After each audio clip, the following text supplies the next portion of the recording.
अस्सलाम वालेकुम। उम्मीद है आप सब लोग खैरियत से होंगे।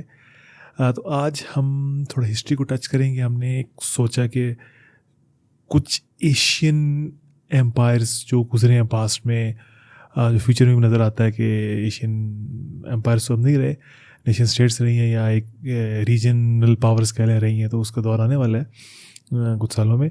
तो हमने ज़रा पास्ट में जाकर हमने कहा देखते हैं, हिस्ट्री देखते हैं कि किस लेवल पे एम्पायर्स कायम थे और इन एम्पायर्स की क्या हकीकत थी और दुनिया में इनका क्या रोल था और दुनिया में इनकी कितनी पावर थी। तो ऑब्वियसली सबसे पहले जो स्टार्ट करेंगे, one of the greatest empire that ever existed in the history of world was the Ming empire, Chinese empire obviously.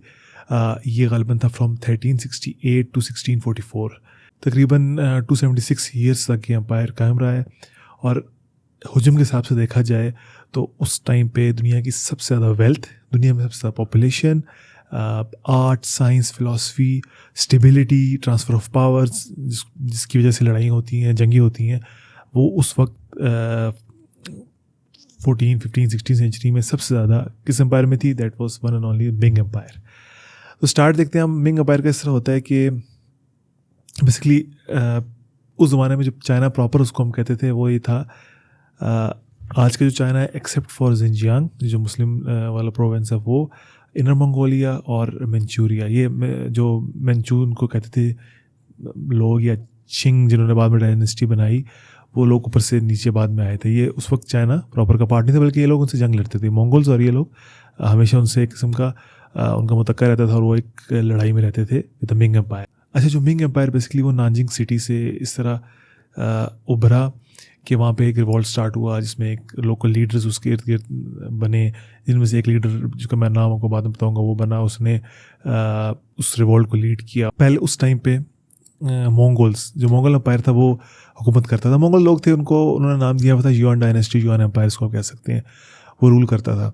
और जैसे जैसे वो एम्पायर डिक्लाइन होना शुरू हुआ विद टाइम, तो एक रिबेलियन खड़ी हुई जिसका मैंने पहले नाम लिया, उसका नाम था होंग। तो पहले उस बंदे का जो एक पीजेंट का बेसिकली बेटा था और गरीब था, उसके बाद वो उठा लीडर बना। ऑब्वियसली नाम लेना वाली डिफ़िकल्ट होता है थोड़ा, लेकिन मैं फिर से रिपीट करूँगा, जू युआंग जैंग उस बंदे का नाम था। बाद में फिर उसने अपना जो एक रीजनल नेम होता है वो अडॉप्ट किया, उसको उसने बोला होंगवी। तो इस तरह उन्होंने बेसिकली युआन डायनेस्टी को, जो कि मंगोल से, उनको हटाया वहाँ से, धकेला पीछे वापस उनके लोगों को मंगोलिया की तरफ, और ख़ुद आके वो इस पूरी डायनेस्टी को उन्होंने बनाया। और उस वक्त ये इसकी कैपिटल जो होता था, हेड ऑफिस कह लें, जो भी कह लें, वो होता था इन नानजिंग। अच्छा, अब एज अ टाइम पास्ट तो होंगवी ने इसमें रिफॉर्म्स किए, स्पेशली जो एक सिस्टम जिसको हम सिविल सर्विसेज एग्जामिनेशन आज कहते हैं, पाकिस्तान में मुकाबले का इम्तिहान का लफ्ज़ चलता है।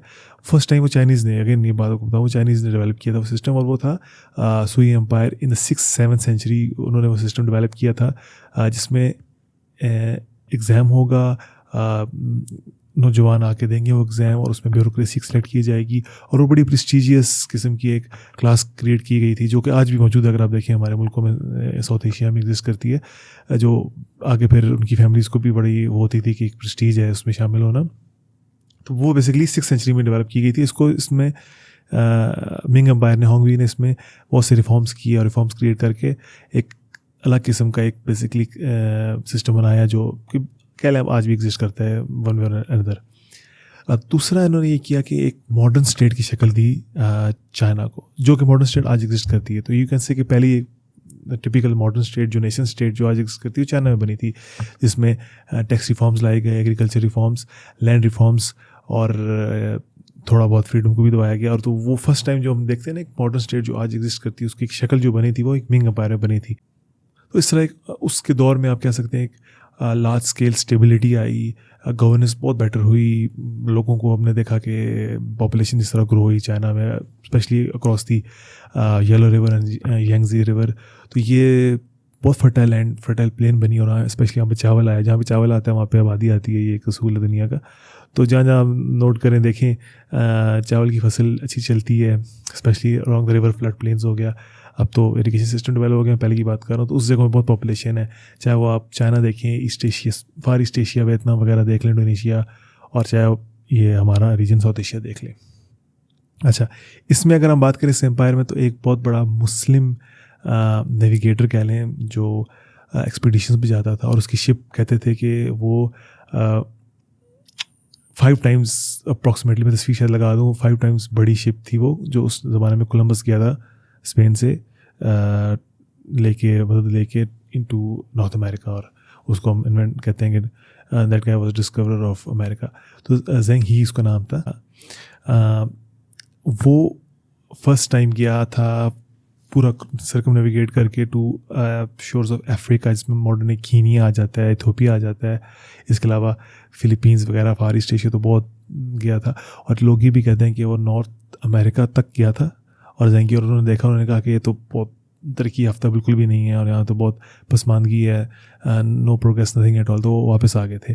और चाइनीज़ एम्पायर की खास बात यह है कि चाइनीज़ एम्पायर जो है ना, उनमें ऐसा कॉलोनियल टेंडेंसीज नहीं थी कि एक जगह से दूसरी जगह जाके अपनी कॉलोनी बसाना और उसको एक्सप्लॉइट करके चीज़ें वापस लेके आना अपने मुल्क की तरफ, जो यूरोपियंस ने किया, जो यूरोपियंस की आदत थी, आज भी है। तो उस वक्त चाइना फिर जाते थे, ट्रेड करते थे, डिफरेंट सिल्वर लेके आते थे, चीज़ें फिनिश प्रोडक्ट्स देते थे, और इस तरह अपनी इकॉनमी को बूस्ट करते थे, स्टेबिलिटी लेके आते थे, पॉपुलेशन बढ़ती थी, प्रॉस्पेरिटी आती थी। लेकिन उन्होंने ऐसे कॉलोनाइज नहीं किया उस टाइम पे, मिंग एम्पायर ने स्पेशली। बाद में जिनजियांग लिया, लैंड कॉलोनाइजेशन उन्होंने की, आगे की तरफ गए वो, लेकिन उस वक्त ऐसा नहीं हुआ। और एक और बहुत बड़ी बात जो इस एम्पायर से रिलेटेड है वो है ग्रेट वॉल ऑफ चाइना। तो ग्रेट वॉल ऑफ चाइना वो बनी थी, जो 600 माइल्स लॉन्ग दीवार है बेसिकली, वो बनी थी इन मिंग एम्पायर। और उस वक्त वो फिर ले आए थे कैपिटल को बीजिंग, नानजिंग से बीजिंग की तरफ ले आए थे, आई थिंक 1421 में। तो जो ग्रेट वॉल ऑफ चाइना थी वो 600 माइल्स लॉन्ग है, जैसे मैंने आपको बताया। वो थी basically protection against the Manchurian people, जो मानचून को कहते थे, जो मंचूरिया प्रोविंस से आते थे, नंबर 1। नंबर 2 मंगोल से, ऑब्वियसली वो ऊपर स्टेपे से, इनर मंगोलिया रीजन में स्टेपे से नीचे आके हमले करते थे, और वो वापस लेने की कोशिश करते थे, थ्रोन रिक्लेम करने की कोशिश करते थे बादशाह। तो उस केस में फिर उन्होंने तंग आके कि बार बार उनके हमले आते हैं, मुश्किल होती है डिफेंड करना, उस बहुत स्ट्रेन है इकॉनमी। उन्होंने एक 600 माइल्स लॉन्ग दीवार चीन, the great wall of China, वो बनाई थी उस दौर में, to get protection against the Mongols. तो ये एक बहुत बड़ा उनका, आप कह सकें, मार्का था, कामयाबी भी कह सकते हैं उसको। एक उस एम्पायर की, अगर आप उसको कहते हैं ना, दहशत होती है एक एम्पायर की, वो उससे पता लगता है कि उन्होंने इतनी बड़ी 600 माइल लॉन्ग जो दीवार बनाई है, तो क्या ही बात थी उस वक्त। फिर प्रोडक्शन की बात की जो फिनिश प्रोडक्ट्स में तो बेस्ट थे ना, पोर्सलेन हो गया, इसके अलावा प्रिंटिंग प्रेस भी मैं आपको बताऊं, जो मॉडर्न डे वाला तो नहीं, जिससे ब्लॉक प्रिंटिंग होती थी, वो भी बना था चाइना में, गन पाउडर चाइना में। और मेडिकल में जो उनकी एडवांसेस थी, वो तो पूरी लिस्ट है ना एक। फिलॉसफी में चाइनीज़ एम्पायर, चाहे जो भी हो, मिंग हो, टैंग एम्पायर हो, सुई हो, बाद में चिंग हो, तो उनकी अगर हम तरक्की की बात करें, उनकी अगर हम एडवांसेस की बात करें, प्रोग्रेस की बात करें, साइंटिफिक रिसर्च की बात करें, तो उसका कोई मुकाबला नहीं है। तो यूरोप तो बहुत बाद में आया ना। उस ज़माने में अगर कहते थे 1600 में, 1600 में कोई हब है, कोई सेंटर है इकॉनमी का, तो that was China. That was not London और सेविया और anything like that in Europe. That was China, जो सेंटर था जहाँ पे लोग आकर ट्रेड करते थे, जहाँ से लोग फिनिश प्रोडक्ट्स लेना चाहते थे। तो एक बहुत बड़ी बात है, बहुत बड़ी हिस्ट्री, और बहुत सारे साल, हंड्रेड्स ऑफ ईयर चाइना इस पोजीशन पर रहा है, और अब दोबारा इस पोजीशन वापस आ रहा है, क्योंकि चाइनीज़ जो है मेहनती लोग है, बहुत मेहनती लोग है, विदाउट एनी डाउट, और वो वापस इस पोजीशन को रीगेन करेंगे जैसा कि नज़र आता है। तो अगर मेडिकल की बात की जाए तो सबसे प्रोमिनेंट ये नज़र आता है कि एक बंदा था, उसका नाम था ली शिज़ेन। उसने एक बुक कंपाइल की थी जिसमें उसने तकरीबन 8000 प्रिस्क्रिप्शंस की थी उस ज़माने में, डिफरेंट डिजीज़ की, और यूज़ ऑफ एफेड्रीन जो ड्रग इस्तेमाल होती है उसको ब्रोंकोलाइटिस, अस्थमा वगैरह के लिए। फिर उसने स्मॉल पॉक्स की इनोकुलेशन, तो और 8000 प्रिस्क्रिप्शन में रिपीट करूँगा, छोटी चीज़ नहीं है, उसने उस ज़माने में की थी, और ये एक बहुत बड़ी मेडिकल फील्ड में एडवांसमेंट थी उस दौर के हिसाब से देखा जाए। फिर इसके अलावा उन्होंने एक वॉल्यूम कंपाइल की थी 12000 बुक्स की, बड़ी वॉल्यूम थी, जिसमें इंफॉर्मेशन थी regarding philosophy, regarding geography, administration, geography of China specifically. तो वो collection of knowledge, collection of data, collection of information जो थी इन चाइना, वो बहुत पुराने दौर से स्टार्ट है, और बहुत हैवी वॉल्यूम्स में, हैवी अमाउंट में वो चीज़ चल रही थी, और ये मिंग एम्पायर में था। और मिंग एम्पायर ने इस चीज़ की बुनियाद रखी, जो बाद में फिर यूरोपियन ने अडॉप्ट किया और उसको लेके चले, रिकॉर्ड कीपिंग वगैरह, एक्सेट्रा, ऑडिट वगैरह, और उसको कहते थे द योंगल इंसाइक्लोपीडिया। आज भी अवेलेबल है अगर उसको आप देखें।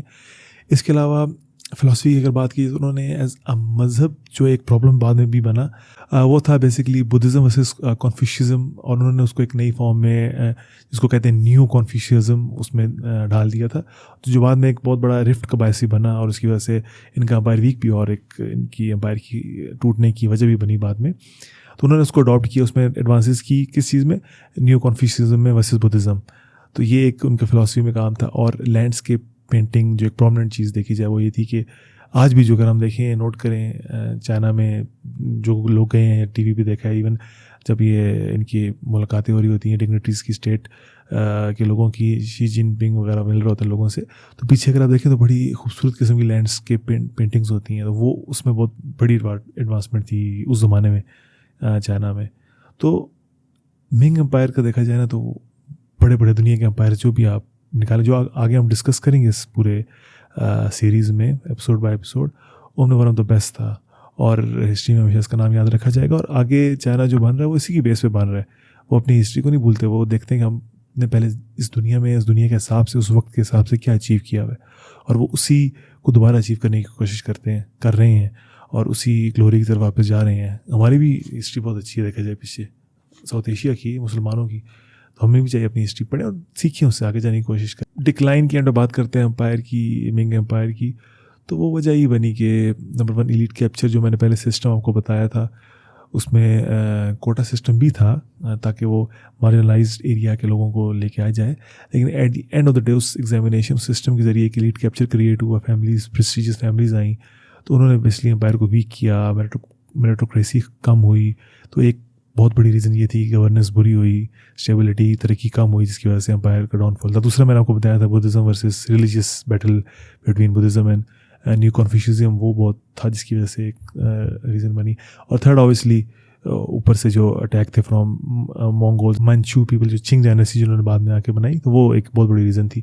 वो लगातार अटैक करते थे, जब एम्पायर वीक हुआ अपने इंटरनल रीजन्स की वजह से, उनके अटैक कामयाब होने लगी, और at the end of the day उन्होंने ओवरथ्रो कर दिया मिंग डायनेस्टी को 1644 में, और आके चिंग डायनेस्टी बनाई, जो कि एंड तक चलती रही, जो कि आगे तक चली काफ़ी। और वो फिर एंड में जापानीज़ ने भी, वेस्टर्न पावर्स भी बीच में आ गई थी, तो इंपीरियलिज्म, कॉलोनियलिज्म के हाथ चढ़ गई वो। तो ये था आपका सारा overview of the Ming dynasty, जो कि दुनिया की बड़ी एम्पायर्स में से कंसिडर की जा सकती है।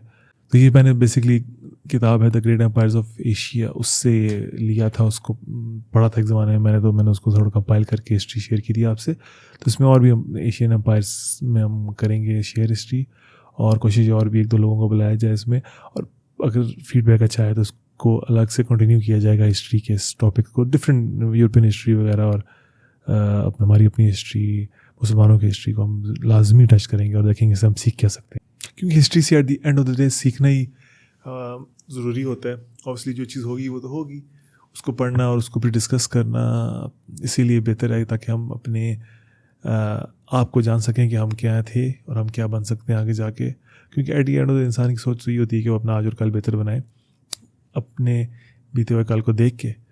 तो हमारी कोशिश यही होगी कि हम आगे भी इसको लेके चलें। यही है तो आज के लिए। Thank you for watching.